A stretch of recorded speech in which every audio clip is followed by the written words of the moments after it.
اسی ماحول نے ادنا کو اعلیٰ کر دیا دیکھو۔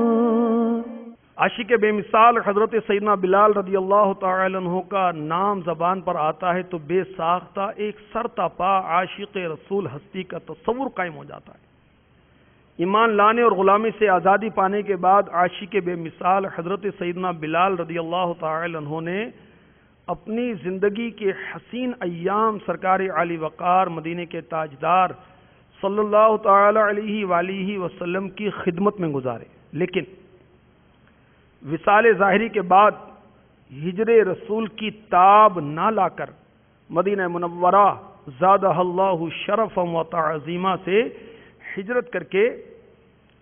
ملک شام کے علاقے داریا میں سکونت اختیار فرمائی۔ کچھ عرصہ گزرنے کے بعد ایک رات خواب میں سرکار نامدار مدینے کے تاجدار صلی اللہ تعالی علیہ وسلم کے دیدار فیض آثار سے مشرف ہوئے۔ بلال حبشی کو آقا کا دیدار ہوا، کاش ہم پر بھی کرم ہو جائے بلال حبشی کے صدقے میں رضی اللہ تعالی عنہ۔ لبہ مبارکہ کو جنبش ہوئی، رحمت و محبت کے پھول جھڑنے لگے، الفاظ کچھ یوں ترتیب پائے، اے بلال یہ کیا جفا ہے رضی اللہ تعالی عنہ، کیا ابھی وہ وقت نہ آیا کہ تم میری زیارت کے لیے حاضری دو؟ عاشق بے مثال حضرت سیدنا بلال رضی اللہ تعالی عنہ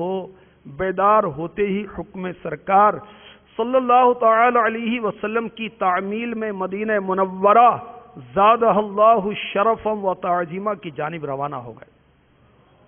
اور سفر کرتے ہوئے مرکز عشاق دیار مدینہ کی نورانی اور پرکیف فضاؤں میں داخل ہو گئے۔ بے تابانہ مدنی سرکار صلی اللہ تعالی علیہ وآلہ وسلم کے مزار پر انوار پر حاضر ہوئے، ضبط کے بندھن ٹوٹ گئے، آنکھوں سے آنسوؤں کا تار بند گیا، اپنا چہرہ مزار پاک کی مبارک خاک پر مس کرنے لگے۔ حضرت سیدنا بلال رضی اللہ تعالی عنہ کی آمد کی خبر سن کر گلشن رسالت کے دونوں مہکتے پھول حسنین کریمین یعنی حضرت حسن و حسین رضی اللہ عنہما بھی تشریف لے آئے۔ حضرت سیدنا بلال رضی اللہ تعالی عنہ نے بے ساختہ دونوں شہزادوں کو اپنے ساتھ لپٹا لیا اور پیار کرنے لگے۔ شہزادوں نے یعنی امام حسن مجتبی رضی اللہ تعالی عنہ، شہزادہ کونین امام حسین رضی اللہ تعالی عنہ نے فرمائش کی، اے بلال ہمیں ایک بار پھر وہ اذان سنا دیجیے جو آپ نانا جان صلی اللہ تعالی علیہ وسلم کی حیات ظاہری میں دیا کرتے تھے۔ اب انکار کی گنجائش کہاں تھی؟ چنانچہ حضرت سیدنا بلال رضی اللہ تعالی عنہ مسجد نبوی کی چھت پر اس حصے میں تشریف لے گئے جہاں حضور پاک صاحب لولاک سیاح افلاک صلی اللہ تعالی علیہ وآلہ وسلم کی حیات ظاہری میں اذان دیا کرتے تھے۔ جب حضرت سیدنا بلال رضی اللہ تعالی عنہ نے اللہ اکبر سے اذان کا آغاز فرمایا تو مدینہ منورہ زادہ اللہ شرفا و تعظیما میں ہلبلی مچ گئی، لوگ بےتاب ہو گئے۔ جب اشہد ان لا الہ الا اللہ کے کلمات کہے تو ہر طرف آہو بکا کا شور برپا ہو گیا۔ پھر جب اس لفظ پر پہنچے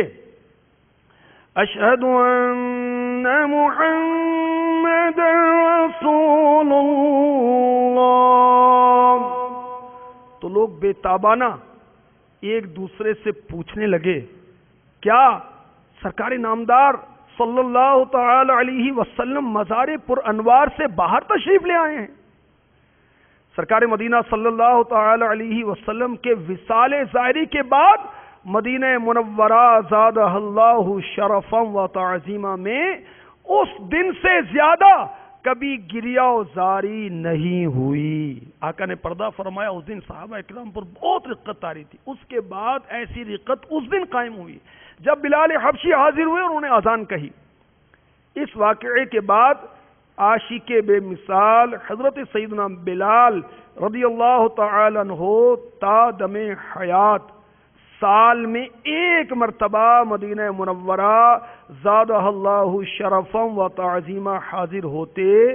اور اذان دیا کرتے تھے۔ جاہو جلال دو نہیں مالو منال دو،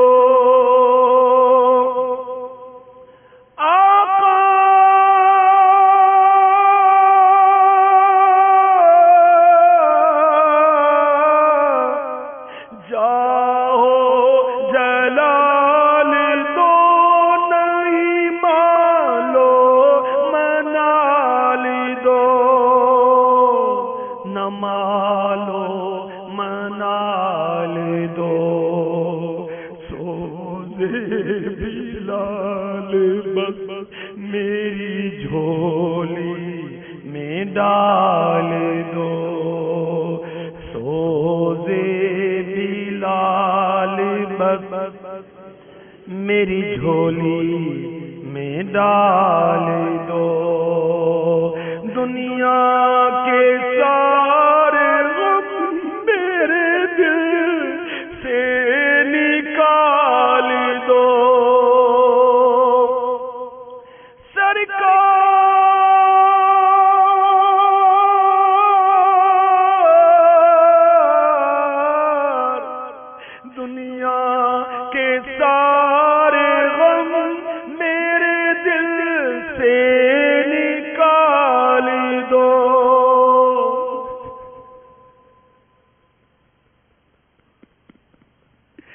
دل سے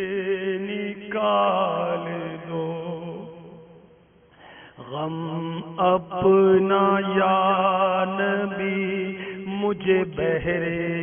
بلال دو، سوزے بلال بس میری جھولی میں ڈالو۔ اسی ماحول نے ادنا کو اعلیٰ کر دیا، دیکھو